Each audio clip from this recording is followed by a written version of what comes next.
Hello friends, नमस्कार। मैं हूं आपका होस्ट ब्रह्मदेव। फ्रेंड्स, तेज़पत्ता, तेज़पात या बे लीफ से आप सभी परिचित होंगे। बहुत सारे औषधीय गुणों से भरपूर तथा अपने विशिष्ट स्वाद और सुगंध के कारण इनके पत्तों को विभिन्न प्रकार के व्यंजनों में भोजन का स्वाद बढ़ाने के लिए व्यापक रूप से पूरी दुनिया में इस्तेमाल किया जाता है। तेज़पत्ता में एसेंशियल ऑयल या सुगंधित तेल की उपस्थिति होती है, जिसका उपयोग विभिन्न प्रकार के रोगों में एक हर्बल मेडिसिन के तौर पर भी किया जाता है। तेज़पत्ता का पौधा जमीन में लगाए जाने पर एक घने छायादार पेड़ के रूप में विकसित होकर 40 से 50 फीट की हाइट गेन कर सकता है, लेकिन यह एक स्लो ग्रोइंग प्लांट होता है। इसलिए तेज़पत्ता के प्लांट को आप पॉट या कंटेनर में भी आसानी से उगा सकते हैं। इसके अलावा शाखाओं की काट छांट के द्वारा इसकी हाइट को आप अपनी सुविधा के अनुसार 4-5 फीट तक सीमित कर सकते हैं। तो फ्रेंड्स, आज मैं इसी हर्बल एरोमेटिक प्लांट को पॉट या कंटेनर में उगाने के बारे में आपको बताऊंगा। चूंकि इंडियन कुजीन में तेज़पत्ता का इस्तेमाल डेली रूटीन का एक हिस्सा है, इसलिए अगर इसका एक प्लांट आपकी बालकनी या टेरेस के ऊपर पॉट में लगा हो तो फिर बात ही कुछ और है। वैसे भी तेज़पत्ता के शाइनी टेंडर लीव्स और हरे रंग वाले मैच्योर पत्तों से भरे हुए प्लांट आपके गार्डन की ऑर्नामेंटल वैल्यू को निश्चित रूप से एनहांस करते हैं। तेज़पत्ता के मैच्योर पत्तों को आप हार्वेस्ट कर सकते हैं और उसे ताज़ा या सुखाकर उपयोग में ला सकते हैं। फ्रेंड्स, तेज़पत्ता या बे लीफ का प्लांट एक एवरग्रीन पेरेनियल प्लांट है और बहुत ठंडे जगहों को छोड़कर इसे लगभग हर जगह आसानी से उगाया जा सकता है। गर्मी और नमी युक्त वातावरण तेज़पत्ता के प्लांट को उगाने के लिए काफ़ी उपयुक्त होता है।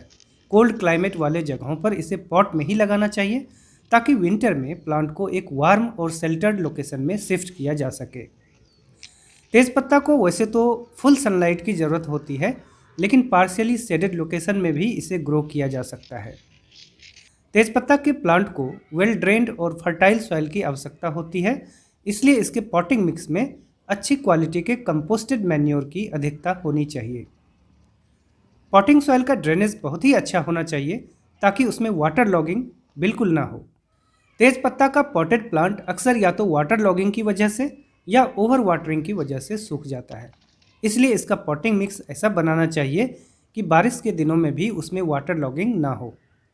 आगे मैं इसके लिए पॉटिंग मिक्स की रेसिपी भी आपको बताऊंगा, लेकिन पहले तेज़पत्ता के प्लांट की केयर के बारे में थोड़ा और जान लेते हैं।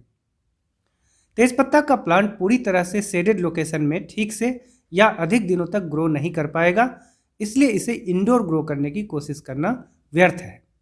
इंडोर में केवल ऐसी जगह पर ही ग्रो कर सकते हैं जहां कम से कम 2-3 घंटों तक डायरेक्ट सनलाइट पहुंचती हो और बाकी समय भी रोशनी पर्याप्त मात्रा में उपलब्ध रहती हो। तेज़पत्ता के प्लांट को मॉडरेट अमाउंट में पानी की आवश्यकता होती है। एक छोटे प्लांट को शुरुआती ग्रोथ के लिए रेगुलर बेसिस पर पानी देना चाहिए, ताकि पॉटिंग मिक्स हर समय हल्के मॉइस्ट कंडीशन में हो। लेकिन एक बार एस्टेब्लिश हो जाने के बाद पानी तभी देना चाहिए जब पॉट की मिट्टी का ऊपरी लेयर सूख जाए। तेज़पत्ता के प्लांट को उसकी कटिंग से या एयर लेयरिंग मेथड से प्रोपगेट किया जा सकता है, लेकिन इसमें भी एक लंबा समय लगता है। इसे लगाने के लिए सबसे अच्छा यही होगा कि आप नर्सरी से इसका 1-1.5 फुट का एक प्लांट खरीद लें। 100 से 150 रुपये में इसका प्लांट आपको लोकल नर्सरी से इजीली मिल जाएगा। इसी तरह का तेज़पत्ता का यह प्लांट मैंने लास्ट ईयर मिड फरवरी में खरीदा था। आप देख सकते हैं, यह एक प्लास्टिक बैग में लगा हुआ है। तकरीबन 1 से 1.5 साल पुराना प्लांट होगा यह। इसे एयर लेयरिंग मेथड से तैयार किया गया है। इसे पॉट में किस तरह रिपॉट किया गया था, इसे आप देखें। यह 12 इंच का एक क्ले पॉट है जिसमें ड्रेनेज होल मौजूद है। इसी पॉट में तेज़पत्ता के प्लांट को मैं ट्रांसप्लांट करूंगा।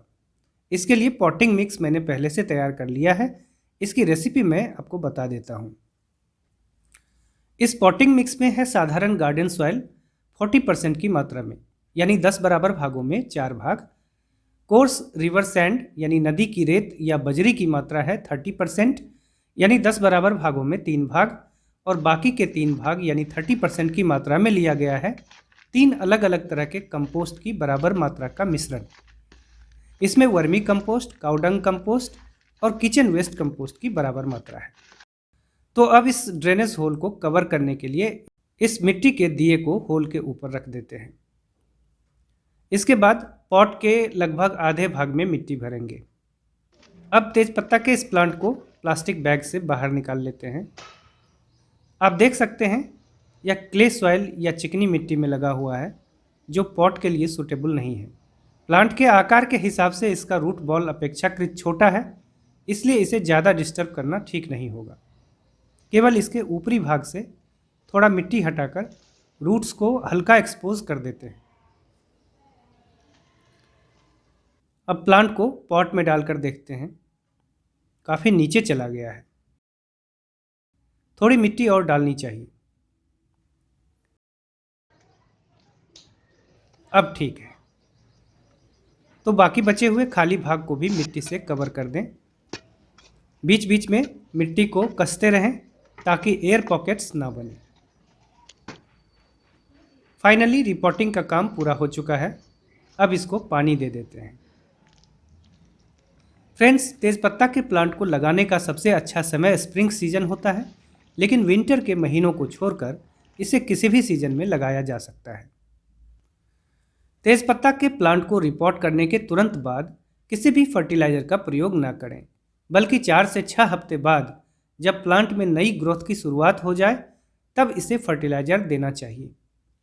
चूँकि इसके पत्ते को भोजन में शामिल करना है, इसलिए इसके ऊपर केमिकल फर्टिलाइज़र या केमिकल पेस्टिसाइड्स को अवॉइड करना चाहिए।